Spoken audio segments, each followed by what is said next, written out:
नमस्कार दोस्तों। आज हम सुनेंगे मालती जोशी जी की लिखी कहानी कल्चर। तो ये कहानी शुरू करते हैं। Mummy please come here. Bathroom से प्रिया चीख रही थी। मेरे हाथ आटे से सने हुए थे। गैस पर करेले सिक रहे थे। घड़ी 9:30 बजा रही थी। इतनी कोफ्त आई मुझे। एक तो राम प्रसाद के एकाएक कूल हो जाने से सारा कार्यक्रम वैसे ही गड़बड़ हो गया था। इस पर यह लड़की हाथ बटाना तो दूर रहा, अपना काम भी ढंग से नहीं कर सकती। मम्मी, दोबारा फिर आवाज आई तो खींचकर मैंने काशी से कहा, 2 मिनट झाड़ू रोक कर देख तो ले बेबी क्या कह रही है। फिर 2-4 मिनट तक दरवाजा खटखटाने की, प्रिया के चीखने की, बाल्टियों की आवाजें आती रहीं। उसे शायद ठंडे पानी की जरूरत पड़ गई थी। बाथरूम में काशी का आना उसे सख्त नागवार गुजरा होगा, पर मैंने ध्यान ही नहीं दिया। अभी 10 बजते बजते सब लोग खाने के लिए शोर मचाना शुरू कर देंगे। मेरे पास तो एक क्षण भी बर्बाद करने को नहीं था। आज ये काशी कैसे आ गई काम पर? बाल पूछते हुए प्रिया सीधे किचन में चली आई थी। वो तो 4-5 दिन से आ रही है। तुम्हारा ध्यान रहता भी है कहीं? मैंने उलाहना दिया। बाई को क्या हो गया?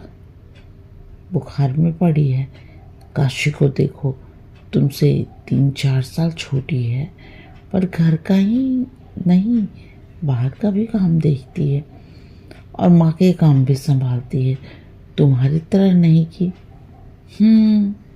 प्रिया ने उपेक्षा के भाव से मुंह बिचका कर कहा और अपने कमरे में चली गई। मैं उसकी छरहरी आकृति को देखती रही। मैक्सिम में पीछे से बिल्कुल स्कूली लड़की दिखाई देती थी। उसे देखकर कोई भी विश्वास नहीं कर पाता कि वो बीए फाइनल ईयर में है। खाने की मेज पर सब इकट्ठे हुए। उस समय काशी आंगन में बर्तन धो रही थी। आज वो बहुत देर करके आई थी और ठीक इनके खाने के समय बर्तन लेकर बैठ गई थी। जैसे कि मुझे आशंका लगी थी, 2 मिनट बाद ये झल्ला उठे। ये कीड़े बंद करो भाई, दिमाग खराब हो गया मेरा। मैंने प्रिया को इशारा किया। वो जाकर काशी को समझाई। बर्तनों की खड़खड़ाहट कुछ देर बाद रुक गई और बाल्टी में साबुन की उफनते झाग की ध्वनि सुनाई देने लगी। वो शायद अब कपड़ों में। काशी कितना चुपचाप रहने लगी है, नहीं तो पहले बाप रे दिन भर पटर पटर करती रहती थी। सुन सुनकर सिर में दर्द होने लगता। प्रिया बोली, और ये कौन सा गाना था मम्मी? बिंदिया चमकेगी या इन्हीं लोगों ने बस रेडियो पर आया नहीं कि देवी जी काम धाम छोड़कर भागती थी। एक बार तो राक्षा ने हाथों से ही रेडियो तेज कर दिया था। इतना डांटा था मैंने तब। विवेक बोला, और विक्की, तुम्हारा लंबे बालों वाला दोस्त आया था, तब याद है? सीधे दरवाजे में खड़े होकर घूर रही थी उसे। मम्मी ने कैसा डांटा था तब। दोनों बच्चे उस बात को याद करके खिलखिलाकर हंस पड़े थे। काशी वाकई बहुत चंचल थी, चाहे मेरी ड्रेसिंग टेबल हो या इनका टाइपराइटर, प्रिया का कार्डिगन हो या विवेक की किताबें, उसे हर चीज छूने से मतलब था। इतना डांटती थी मैं, और बाद में खुद ही तरस आ जाता था। प्रिया और विवेक को अक्सर चिढ़ते रहते, मम्मी की लाडली है ना वो, उसे तभी तो किसी का डर नहीं है। कुर्सी खिसकने की आवाज आई, तब होश आया कि ये खाना खा चुके हैं। करीब करीब सभी लोग साथ ही उठ गए। इन्हें सुपारी, पेन, रुमाल, घड़ी आदि पकड़ाकर दफ्तर के लिए विदा किया ही था कि प्रिया भिन भिनाती हुई आई कि हमारी पीली वाली बेल बटन प्रेस होकर क्यों नहीं आई? तुम्हारे पास और कपड़े नहीं हैं? मैंने जरा सख्ती से कहा तो चुपचाप अपने कमरे में चली गई, पर उसका भुनभुनाना बहुत देर तक जारी था। रानी है ना कहीं की, बस जिसका मूड हो वही कपड़ा सामने चाहिए। पता नहीं ससुराल में कैसे क्या निभाएगी जाकर। विवेक सीधा खेल खाकर शाम 7 बजे घर ही लौट पाता था। इसीलिए उसे टिफिन देना जरूरी हो जाता था। लेकिन उसका लंच बॉक्स कहीं नहीं मिल रहा था। डिब्बा कहाँ है रे? कमरे में ही होगा, मेज पर या खिड़की में। मम्मी देख दो ना प्लीज। कमाल करते हो तुम लोग, आधा ही डिब्बा धुलने को क्यों नहीं दे देते? अब कब साफ होगा, कब भरा जाएगा? लेकिन मुझे चिंता करने की ज़रूरत नहीं पड़ी। कपड़े धोने का काम कुछ देर के लिए स्थापित करके काशी उठी। विवेक के कमरे से लंच बॉक्स लाकर उसने धोया, कपड़े से पोंछा और मुझे थमा दिया। काशी द ग्रेट यहाँ पर मौजूद हैं। फिर हे मातेश्वरी, आपको चिंता करने की क्या आवश्यकता है? विवेक ने कुछ इस अंदाज में कहा कि मुझे तो हंसी आई ही। प्रिया का फूला हुआ मुंह भी हंसी जब्त न कर सका। सच मम्मी, काशी ससुराल चली जाएगी तो तुम्हारी बड़ी मुसीबत आने वाली है। बाई एक तो बार बार बीमार पड़ जाती है और काम भी ऐसा हाबड़ ताबड़ करती है कि कपड़ों में साबुन महकता रहता है। पानी का गिलास उठाओ तो उसमें ढेर सारा लगा रहता है। मुझे लगा ससुराल के नाम से काशी का तांबाई चेहरा लाद से और गहरा हो जाएगा, पर वह निर्विकार भाव से कपड़ों को धोती रही, नील के पानी में डुबोती रही। बच्चे को ढील ढाल कर जब कॉलेज के लिए रवाना कर चुकी तो अंदर जाकर देखा काशी धुले अनधुले बर्तनों का ढेर लेकर आंगन में चुपचाप बैठी हुई है। क्या सोच रही है काशी? घर की याद आ रही है क्या? वो एकदम चौंक पड़ी और बिना मेरी ओर देखे सारे बड़े बर्तनों को रगड़ने लगी। जरा धीरे पापा, इसी तवे पर शाम को भी रोटी बनेगी। तू तो पता नहीं किस जन्म का गुस्सा उतार रही है बेचारे पर। फिर अपनी बात को थोड़ा आत्मीयत तो देने के लिए मैंने कहा, पता है बेबी क्या कह रही थी? काशी ससुराल चली जाएगी तब मम्मी की मुसीबत बढ़ने वाली है। मैंने बात उसे खुश करने के लिए कही थी। वह तो जैसे भभक उठी। कहीं नहीं जा रही हूँ माँ जी, आप फिक्र मत करो, उसने कड़वाहट भरे स्वर में कहा और गंदे पानी की बाल्टी को कुछ ज़्यादा ही ताकत लगाकर नाली में उलट दिया।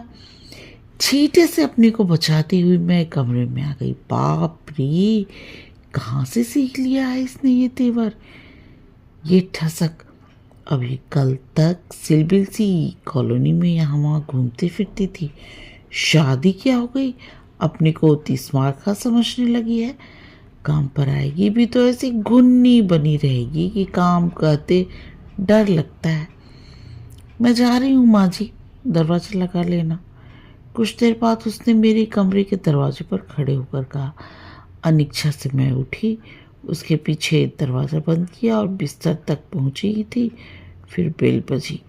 मन ही मन कूटते हुए दरवाज़ा खोला, वही महारानी जी थी। अब क्या रह गया, मैंने रूखी आवाज़ में पूछा। उसने जवाब नहीं दिया और मुझे ठेलकर सीधी अंदर आ गई। बरामदे की जाली से एकदम सड़क की ओर देखने लगी। उसकी नज़रों का अनुसरण कर मैंने देखा सामने वाली पुरिया पर एक आदमी बैठा था। नारंगी रंग की कमीज, नीली धारीदार पैंट, गले में रुमाल। काशी साम कर लौट आई थी। उसमें आश्चर्य करने जैसा कुछ नहीं था। चल अंदर आकर बैठ जा थोड़ी देर, बाद में मैं चली जाना, मैंने अधिकार वाणी से कहा और उसे लेकर घर में आ गई। बिस्तर पर जाकर लेटी ही थी कि याद आया, पता नहीं लड़की कितने सवेरे से घर से निकली है। 7-8 घर का काम निपटाते निपटाते ये वक्त हो गया है। पता नहीं पेट में कुछ पड़ा भी है कि नहीं। उठकर किचन में आई, प्लेट में उसके लिए थोड़ा खाना निकाला और देने गई तो देखा वो स्टोर की खिड़की से एकटक बाहर देख रही है। मैंने झांक कर देखा, वो आदमी वहीं बैठा मेरे घर की ओर देख रहा था और काशी जिस एकाग्रता से उसे देख रही थी, उसे भय का नाम नहीं दिया जा सकता। कौन है रे? तू पहचानती है? मेरा कौतूहल जागृत हुआ। मेरा आदमी है।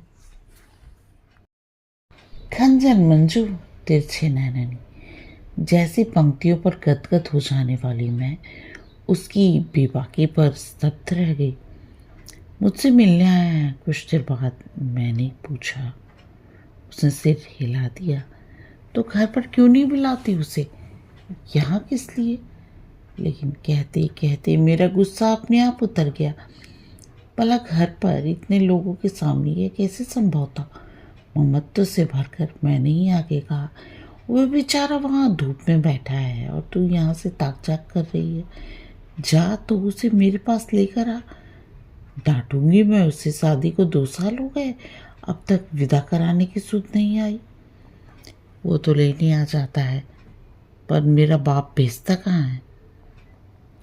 बाप को बाप कहने की दिलेरी वाकई दाद देने लायक थी। वो तो कल भी आया था। अच्छा, मेरे बाप ने खूब दंगा किया और भगा दिया। आखिर तुम्हारे पिता का कहना क्या है? लाख चाहने पर भी मैं बाप न कह सकी। वो कहता है शराब छोड़ दो। ठीक तो है, शराब बहुत बुरी चीज है।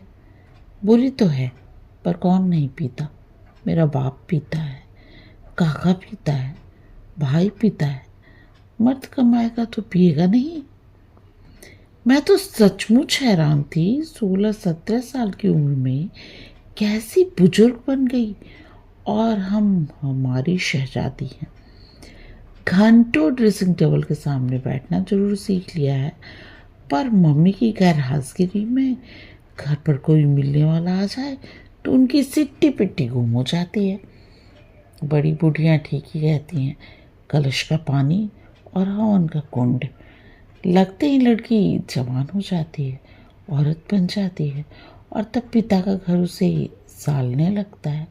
कभी 30 त्योहार पर आ जाना और बात है, और यहीं रह जाना और काशी फिर उसके बाद कितनी देर तक बतियाती रही थी। उसका तर्क कितना ठीक था कि जब दुख उठाना है तो अपना ही घर क्या बुरा है। चख चख तो माँ भी घर में भी कम नहीं करती। उसने बड़े कर उससे बतलाया था कि आदमी उसका चपरासी है।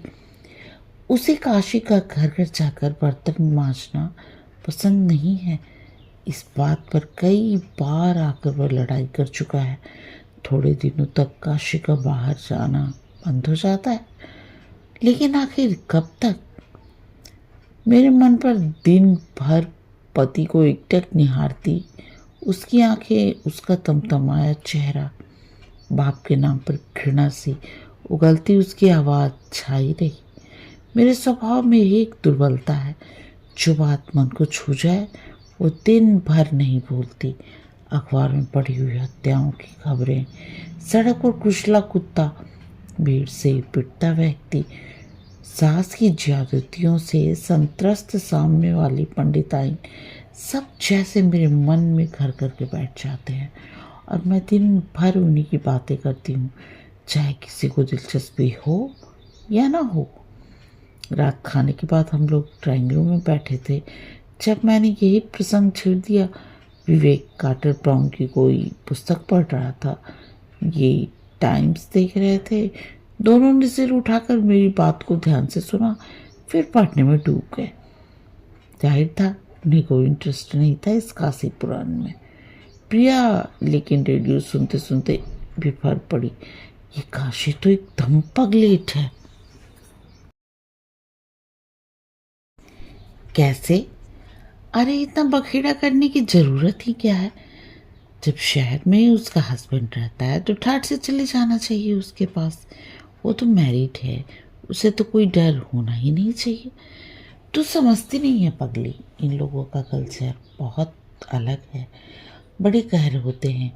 इतनी सी बात पर लड़की का जिंदगी भर मुंह नहीं देखेंगे। ना देखे तो नहीं। जब वे लोग इसकी भावनाओं की कदर नहीं करेंगे तो इसे क्या गरज पड़ी है? दोनों में से एक तो उसे चुनना ही होगा। पति या माँ बाप। और अगर वो अपने हस्बैंड से सीरियसली लव करती है तो hell with the parents. Here Vivek ने एकदम तालियां बजाते हुए कहा। बाय द वे बेबी, किस फिल्म का डायलॉग है ये? प्रिया क्षण भर तो चौंक कर चुप हो गई, फिर इतनी जोर से झपटी उस पर, उन लोगों के डैडी ने चश्मा उतारकर एक नज़र उन्हें घूर कर नहीं देखा होता तो दोनों पता नहीं कितनी देर तक गुत्थम गुत्था करते रहते। मैं चटपटी सारा हंगामा देख रही थी। प्रिया की बात घंटी की तरह कानों में बज रही थी।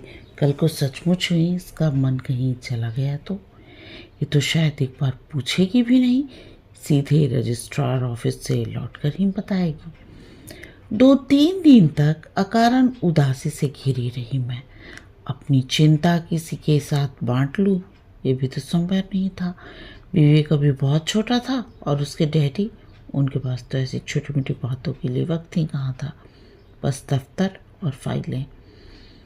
घर से बाहर तो शायद उन्हें याद भी न रहता होगा कि अपने 2 बच्चे भी हैं। लेकिन मेरा ये सोचना कितना गलत था इसका पता मुझे जल्दी ही लग गया। उस दिन काम पर पार्वती आई थी, झींकती कराती हुई अपना काम कर रही थी, तो मैंने कहा तबीयत ठीक नहीं थी तो काशी को ही भेज दिया होता। अरे भाई साहब, कल उसकी ननद आकर खूब झगड़ा कर गई। हमने कहा बैठो कर राज करो, अपने भाग तो ठीकरे घिसना है तो जाना ही पड़ेगा। उसने बेहद थकी आवाज़ में कहा। सच तो यह है पार्वती, अब तुम लोग उसे विदा कर दो, पराई अमानत है, आखिर कितने दिन घर में रखोगे? भेजना तो है ही भाई साहब।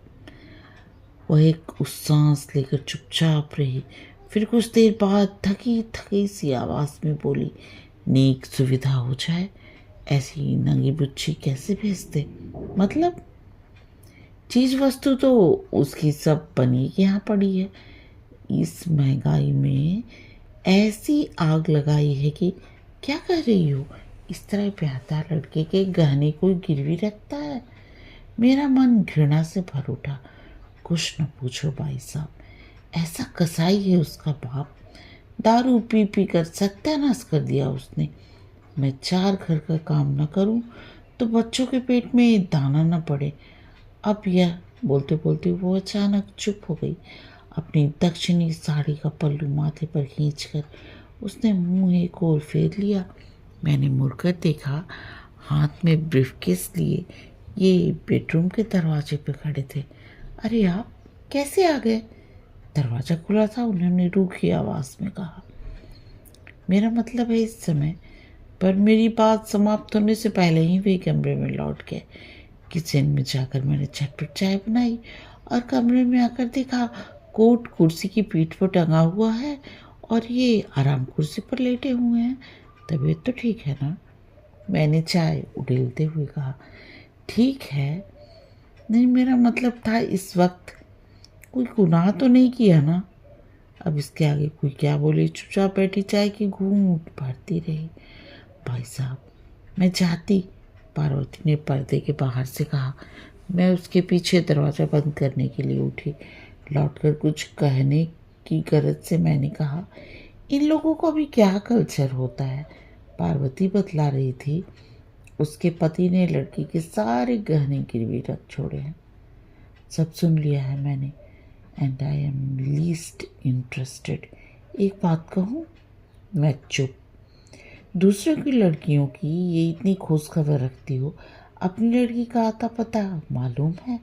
मैं खाली खाली आंखों से उन्हें देखती भर रही। प्रिया कहाँ है?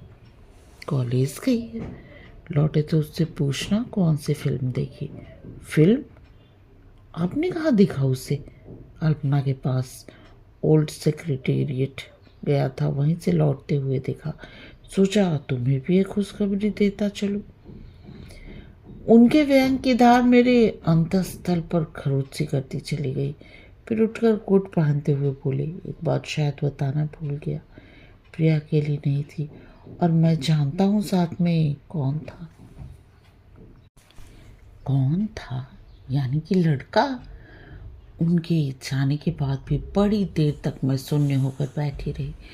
प्रिया की गुनगुनाहट और सैंडल की खटखट से ही मेरी तंद्रा टूटी। मम्मी तुम यहाँ हो? हमने सारा घर छान मारा, कुछ खाने को दो ना, बड़ी भूख लगी है, उसने मेरे गले से झूलते हुए कहा। मैंने घड़ी देखी, ठीक 5:15 हो रहे थे। बाहर से 3 का शो देखकर वो ठीक समय पर घर पहुंच गई थी।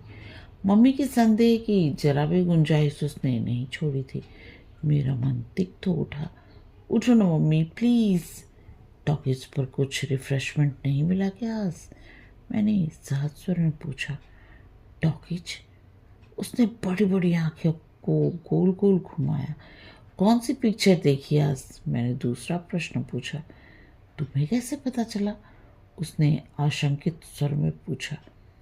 डैडी ने बताया था। उन्होंने यह भी बताया कि साथ में कोई और था, पर वे पहचान नहीं पाए। इसके बाद उसे छटपटाता छोड़कर मैं किचन में चली आई। मालूम था वह अधिक देर तक चुप नहीं रह सकेगी, खुद ही सब कुछ उगल देगी। मेरा अंदाजा सही निकला। वो मेरे पास आई, मेरे गले में बाहें डालते हुए उसने कहा, मेरी अच्छी मम्मी मुझे माफ़ कर दो, छोड़ो मुझे काम करने दो। मैंने रुखाई से कहा। उसने आगे बढ़कर गैस बंद कर दी। मेरा मुंह अपनी ओर घुमाकर बोली, पहले मेरी बात सुनो प्लीज़। मेरे कंधे पर सिर रखकर उसने कहा, डैडी को समझा लोगी? उनके गुस्से से बहुत डर लगता है। तुम कह देना सहेलियों के साथ गई थी। अशोक सिर्फ टिकट निकालने के लिए साथ गया था। अशोक कौन? अरुणा का भाई। तुमने देखा तो है उसे? वह क्या इतना अजीब लगता है कि उसके साथ जाना भी गुनाह है। मैं कुछ नहीं बोली। अपनी बात उसके डैडी के गले उतारना कितनी टेढ़ी खीर है मैं जानती थी। डर के मारे प्रिया ने खाना जल्दी से खा लिया, लेकिन फिर भी उन्होंने उसे पुलवा पिचार सामने वाली कुर्सी पर बिठाकर इस तरह क्रॉस एग्जामिन किया कि बेचारी रोनी रोनी हो आई। उनकी बमबारी के सामने सारे बहाने कच्चे मिट्टी की तरह ढह गए। उनके सामने तो चुप रही। उनके बाहर जाते ही तब तमाए चेहरे से बोली, मैं तो सोच रही थी हम लोग बड़े फॉरवर्ड हैं। ये तो आज मालूम हुआ कि घर में अंग्रेजी बोलने से भी कोई मॉडर्न नहीं हो जाता। मेज़ पर खाना खाने वाले लोग भी दकियानूसी हो सकते हैं। लेकिन मेरे लिए प्रसंग यही समाप्त नहीं हो गया। बेडरूम में किसी बौखलाए शेर की तरह वे मेरी प्रतीक्षा कर रहे थे। मेरे अंदर जाते ही बरस पड़ी। दुनिया की औरतें नौकरी करती हैं और घर भी देखती हैं। तुमसे एक काम भी ढंग से नहीं हो सकता। इतना तूफान मचाने जैसी कौन सी बात हो गई? मैंने हकलाते हुए कहा, नहीं, आप तो शांति में बैठकर भजन कीजिए। ये लड़की 6 महीने से उसके साथ घूम रही है और आपको आज पता चला है, वो भी मेरी बदौलत। उसका गर्जन तर्जन बहुत देर तक चलता रहा। मैं यही मनाती रही कि उनकी आवाज़ कमरे से बाहर न पहुँचे। ये तो गनीमत थी कि विवेक अपने कॉलेज डे में बिजी था, नहीं तो वो एक और हंगामा खड़ा कर देता। इनका मूड सुबह तक तो सही नहीं हो पाया था। प्रिया की आंखें भी सूजी सी लग रही थी, शायद रात भर रोती रही। वह इनसे सामना करने से भी डर के मारे बचती रही। 10 बजे कमरे से बाहर निकली। दफ्तर जाने से पहले ये उसके कमरे तक गए और दरवाजे के पास खड़े होकर बोले, बेबी, कल जो हुआ लेट अस फॉरगेट इट, लेकिन आगे से ये बात रिपीट ना हो। और एक महत्वपूर्ण निर्णय सुना चुकने के भाव चेहरे पर लेकर लौट रहे थे कि प्रिया ने आवाज़ दी, डैडी। इन्होंने पलटकर देखा। प्रिया कमरे के दरवाजे पर खड़ी थी। डैडी, मैं अशोक से प्रेम करती हूँ। I love him. और जितनी जल्दी आप ये जान ले अच्छा ही है। अशोक से प्रेम करती हो? जी हाँ, हम लोग शादी करने वाले हैं। शादी? शादी का मतलब भी समझती हो? और कहते हुए वे उसके कमरे में चले गए, पीछे पीछे मैं भी। मैं बच्ची नहीं हूँ डैडी, अपना भला बुरा सब समझती हूँ। अच्छा, बाय द वे आपके अशोक साहब क्या करते हैं? स्कूल में लेक्चरर हैं। किस स्कूल में? मुझे नाम नहीं मालूम। क्या तनख्वाह है? मैंने कभी नहीं पूछा। कहाँ तक पढ़ा है? एमए। विषय? पॉलिटिक्स। डिवीज़न? आगे क्या इरादा है? ये जमकर प्रिया के पलंग पर बैठ गए थे और प्रश्न पर प्रश्न दागते चले जा रहे थे। आधा से अधिक प्रश्नों का प्रिया के पास कोई उत्तर नहीं था। प्रेम में शायद ये सब कुछ जानने की जरूरत नहीं पड़ती, लेकिन ये सब वही प्रश्न थे जो माँ बाप के लिए बहुत जरूरी होते हैं। 1 घंटा लेट होकर जब वे ऑफिस के लिए रवाना हुए तब तक प्रिया पसीना पसीना हो चुकी थी। इन्होंने विषय वहीं समाप्त नहीं किया। 8 दिन में यहाँ वहाँ से खोज खबर लेकर अशोक की जन्मपत्री ले आए। जो कुछ भी जानकारी मिली थी वो बहुत खुश होने के लायक नहीं थी। ये तो इतने गर्म हो रहे थे, 1000 बार कहा होगा बच्चों के फ्रेंड सर्कल पर नज़र रखा करो, लेकिन समाजवाद तो हमारे घर से ही शुरू होगा ना। ऐसा क्या गजब हो गया। आज उसके पिता को देखा। ही सिंपली ए हिटलर। 5 बच्चे हैं, लड़का सबसे बड़ा है, बाकी 4 लड़कियां बिन ब्याही, और इनकी अपनी तारीफ क्या है।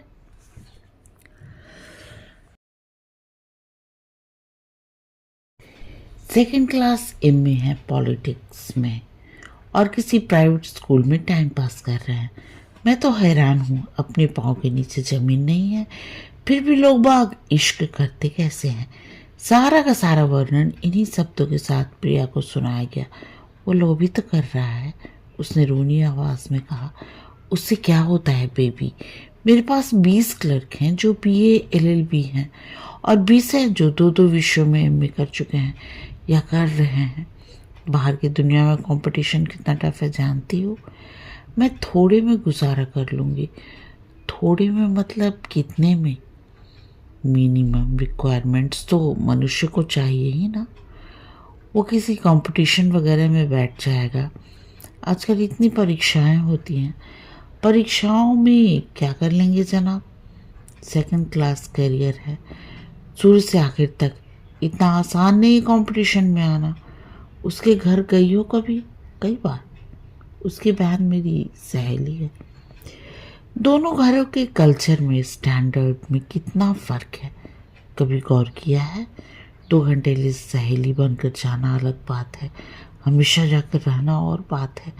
किन किन बातों में एडजस्ट करोगी? यहाँ तो एक दिन तुम्हें नाश्ते में अंडा ना मिले तो आसमान से पर उठा लेती हो। उस घर में चल सकेगा यह सब? बात कहने का उनका लहजा कठोर जरूर था, पर यह मैं समझ गई थी कि उनके अंदर का बाप ही उनसे ये सब कहलवा रहा है। इकलौती बेटी के भविष्य के लिए वो एकदम चिंतित हो उठे थे। उनके व्यवहार में भी एकाएक परिवर्तन आने लगा। दफ्तर की फाइलें अब उन पर इतनी हावी नहीं रहती थी। अक्सर वो बच्चों के साथ बैठने का समय निकाल लेते थे, उनकी पढ़ाई में इंटरेस्टेड रहने लगे थे, खुद की जिद करके पिक्चर या शॉपिंग का प्रोग्राम बना डालते। अक्सर हमारे यहाँ शाम को ब्रिज या रमी का गेम जमने लगा था और छुट्टी के दिन कहीं बाहर घूमने का भी इन्हें अचानक शौक सा हो गया। मुझे मालूम था ये सब प्रिया को व्यस्त रखने के लिए हो रहा था, पर मुझे अच्छा लग रहा था। पुराने दिन फिर लौट आए थे, जब वे बॉस नहीं थे। बच्चे घर के बदले हुए वातावरण में को कितना पसंद कर रहे थे ये जानने का समय भी मेरे पास नहीं था। जीवन इतना व्यस्त हो गया था। अशोक का इन्होंने फिर कभी नाम ही नहीं लिया। लेकिन कोई रोमांटिक फिल्म देखकर हम लोग लौटते तो ये कहते सब बकवास है।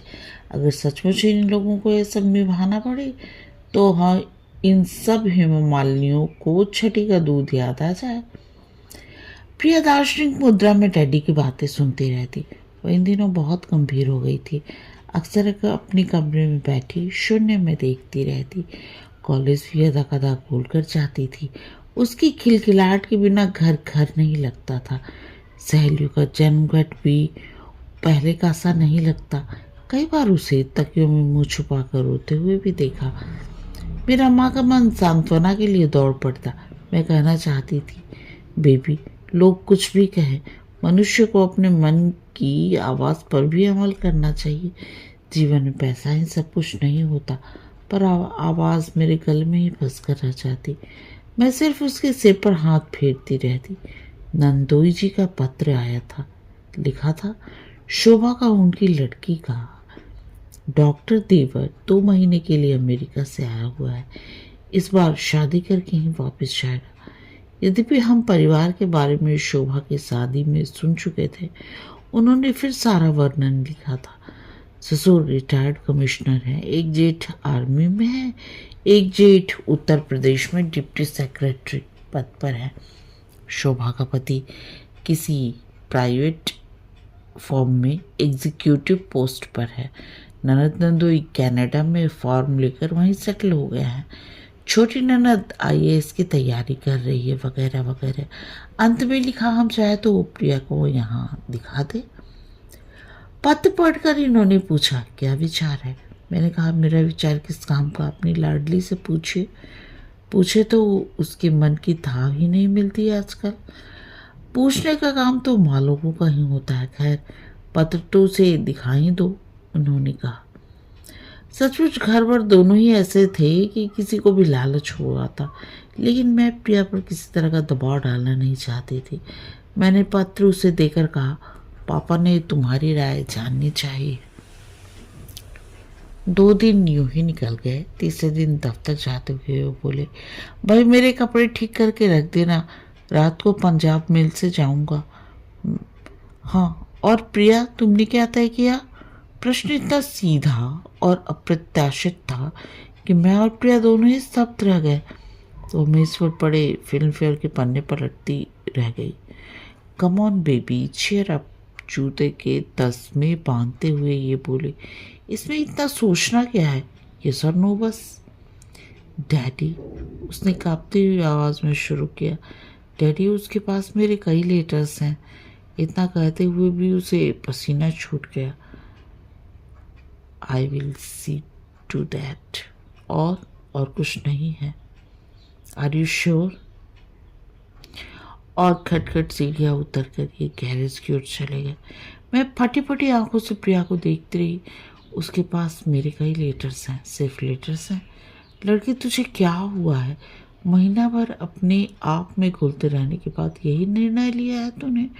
अशोक के साथ न सही, अपने साथ तो ईमानदारी बरती होती। पर इतने सोच विचार के लिए समय ही नहीं था। दोनों की अटैचियाँ तैयार करनी थी। इनके तो क्या बस 4 कपड़े रखने थे, लेकिन प्रिया के कपड़ों को लेकर कोई निर्णय नहीं हो पा रहा था। कभी वो मेरा वार्डरोब खोल कर बैठ जाती कि अवसर के लायक 4-6 साड़ियाँ छाट ले। कभी उसे ख्याल आता फॉरेन रिटर्न्स दूल्हे का भी। वो अपनी नीली ड्रेस वाली मैक्सी और बेल बटन अटैची ठूसने लगती। कुछ ही देर में उसने सामान का ऐसा अंबार लगा लिया कि कहना पड़ा, बेबी तुम वहाँ सिर्फ 4 दिन के लिए जा रही हो, 4 महीनों के लिए नहीं। मेरे कंधे पर सिर रखकर वो शर्मीली सी हंसी हंसती। बहुत दिनों के बाद उसे यूँ मुस्कुराते देखा। मुझे खुश होना चाहिए था, पर नहीं हो सकी। उन लोगों के चले जाने के बाद घर एकदम सूना हो गया था। खाने वाने से निपटकर मैंने नीटिंग उठाई और सीधी लॉन में आकर बैठ गई। अभी मुश्किल से 4-6 लाइनें निकाल पाई थी कि फाटक खड़का। मुझे लगा पार्वती आई है, पर मुड़कर देखा तो अशोक था। साइकिल फाटक से टिकाकर वो अंदर आया। उसे पहली बार इतने पास से, इतने गौर से देखा था। सोचा प्रिया इस पर जान छिड़कती थी, सो गलत नहीं था। ये देने के लिए आया था।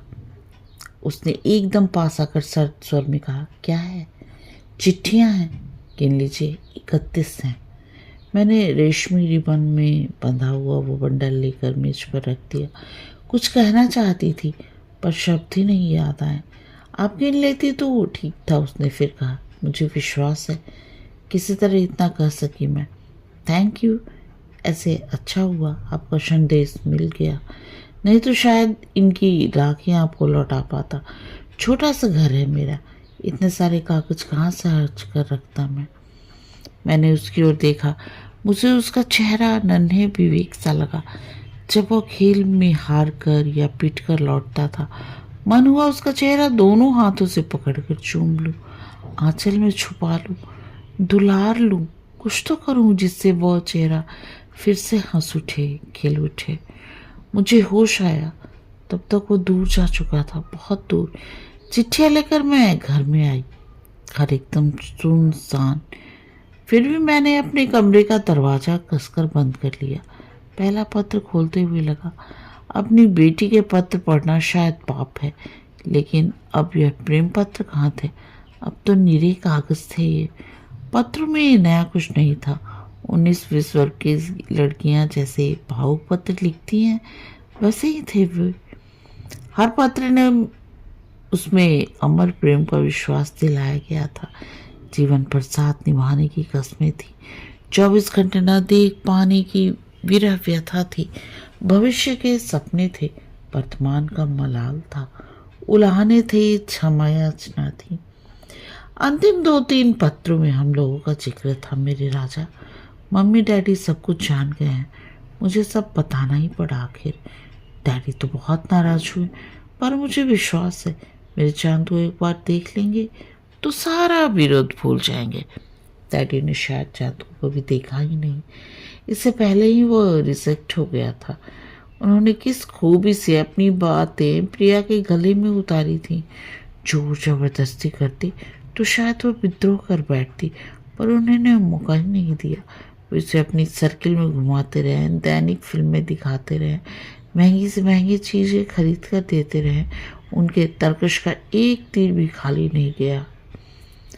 सभी को विश्वास था प्रिया का ये रिश्ता पक्का हो जाएगा, न भी होगा तो उसके डैडी उससे भी अच्छी जगह उसकी बात चला सकते हैं। लेकिन इस लड़के का, अशोक का खोया हुआ आत्मसम्मान, आत्मविश्वास लौट कर आएगा? पार्वती पूछ रही थी, भाई साहब बहुत कम बर्तन निकल रहे हैं आजकल, खाने वाला ही कौन है? मैं और भैया, साहब और बेबी तो दिल्ली गए हुए हैं, तभी तो घर सूना लग रहा है। उसने कहा, काशी भी चली गई भाई साहब, कल चली गई? चलो अच्छा हुआ, लड़कियां अपने अपने घर में ही अच्छी लगती हैं। लेकिन वह तो रोने बैठ गई, इतना बिलख कर उठी कि मैं तो परेशान हो गई। कैसे समझाऊं? आखिर राम प्रसाद चिल्लाया, रोती क्यों है? शहर में तो ससुराल है, जब चाहे मिलाना, जब चाहे बुला लेना। अरे भैया, उसके बाप ने कहा है घर में घुसेगी तो जान ले लूँगा। अरे ऐसा क्यों? उसके जवाब में पार्वती ने अपनी राम कहानी सुनाई। काशी का बाप उसका रिश्ता दूसरी जगह तय कराया था, वहाँ से 500 लेकर उसने जेवर बनी के यहाँ से उठाकर पहले वाले को लौटाने का प्लान किया था। रात उसने पंचायत बुलाई और दामाद पर आरोप लगाया था कि वो शराब पीकर काशी को मारपीट करता है, इसलिए वह लड़की को नहीं भेजना चाहता, रिश्ता तोड़ना चाहता है। उसने 5-6 गवाह भी जोड़ लिए थे। काशी और काशी की माँ तो थी ही। फिर क्या? काशी ने सबके सामने कह दिया कि उसे कोई तकलीफ नहीं है, वो अपने घर जाना चाहती है। पंचों के बीच बाप की नाक काट कर वो चली गई। बाप ने कह दिया घर से अब उसे कुछ भी नहीं मिलेगा, और उसके गहने अब थोड़े ही लौटाएगा वह, उसे तो बहाना मिल गया। ससुराल वाले उसे परेशान नहीं करेंगे, अब जो उसकी किस्मत में लिखा होगा। पार्वती ने एक सांस भरकर कहा, लेकिन भाई साहब बड़ी समझदार लड़की है, कहती है उस जन्म में कोई पाप किया होगा तो इस जन्म में भुगत रही हूँ, अब और पाप क्यों कमाऊँ? कहानी सुनकर मेरे बदन पर कांटे उगाए थे। पार्वती के जाने के बाद कितनी देर तक मैं वहीं आंगन में पीढ़े पर शोकमग्न बैठी रही। राम प्रसाद बर्तन उठाने आया तो मैंने दर्द से भीगे स्वर में कहा, राम प्रसाद, सुना तुमने बाई क्या कह रही थी? आप भी हुजूर बहुत सोचती हैं, छोटी जाति के लोग हैं ये, इनका धर्म क्या ईमान क्या। राम प्रसाद अपनी पंडिताई के गर्व में बोला, सच तो है, छोटी जाति के लोग हैं ये। फिर उस अनपढ़ गंवार छोटी सी लड़की को कौन सिखा गया पाप क्या है, पुण्य क्या है, न्याय क्या है, अन्याय क्या है? कौन सा साहस था उसमें जो इतने लोगों के सामने मुंह खोलकर अपने मन की बात कह गई? मेरा ये प्रश्न मुझे बड़ी देर तक सालता रहा। कहानी समाप्त। कहानी सुनने और अपना कीमती समय देने के लिए आप सबका बहुत बहुत धन्यवाद।